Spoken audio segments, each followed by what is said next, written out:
Oui, bien évidemment, puisque mon rôle chez IBM est autour de la responsabilité Big Data.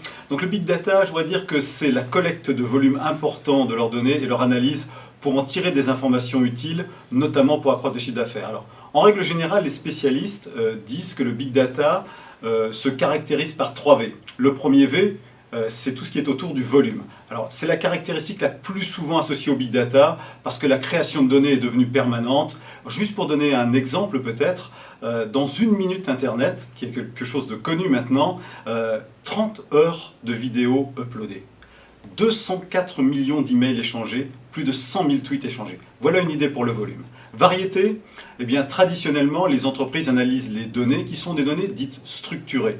Données structurées, c'est celles que l'on trouve dans des bases de données ou dans des tableurs, relativement simples. Mais ça ne représente que 20%.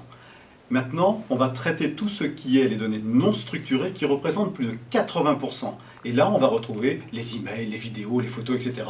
Troisième caractéristique, la vélocité. Et là, c'est une question de vitesse. On voit bien qu'aujourd'hui, de plus en plus, tout va très très vite.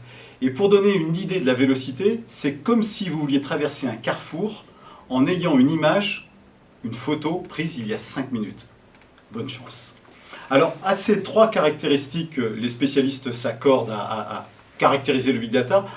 Nous, IBM, nous en rajoutons une 4e qui est tout ce qui est la véracité. Parce qu'il y a beaucoup de données et bien évidemment, toutes ces données peuvent être soumises à des règles plus ou moins différentes et donc il faut s'assurer de la véracité de ces données.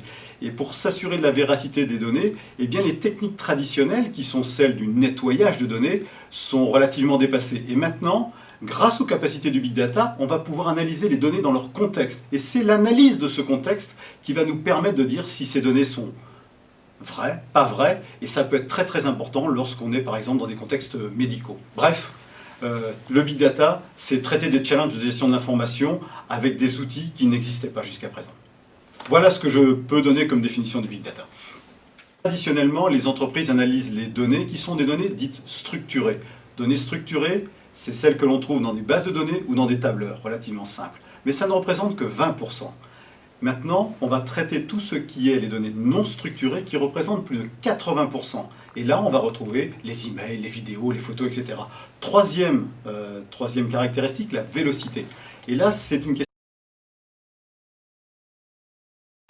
Oui, bien évidemment, puisque mon rôle chez IBM est autour de la responsabilité Big Data. Donc le Big Data, je dois dire que c'est la collecte de volumes importants de leurs données et leur analyse pour en tirer des informations utiles, notamment pour accroître le chiffre d'affaires. Alors, en règle générale, les spécialistes disent que le Big Data se caractérise par 3 V. Le premier V, c'est tout ce qui est autour du volume. Alors, c'est la caractéristique la plus souvent associée au Big Data parce que la création de données est devenue permanente.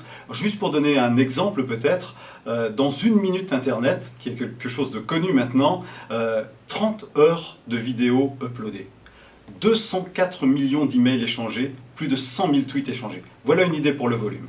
Variété, eh bien, et bien évidemment, toutes ces données peuvent être soumises à des règles plus ou moins différentes et donc il faut s'assurer de la véracité de ces données.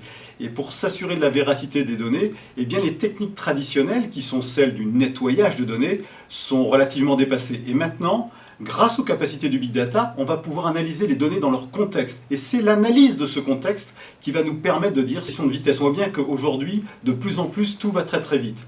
Et pour donner une idée de la vélocité, c'est comme si vous vouliez traverser un carrefour en ayant une image, une photo prise il y a 5 minutes. Bonne chance. Alors, à ces 3 caractéristiques, les spécialistes s'accordent à caractériser le Big Data. Nous, IBM, nous en rajoutons une 4e qui est tout ce qui est la véracité, parce qu'il y a beaucoup de données.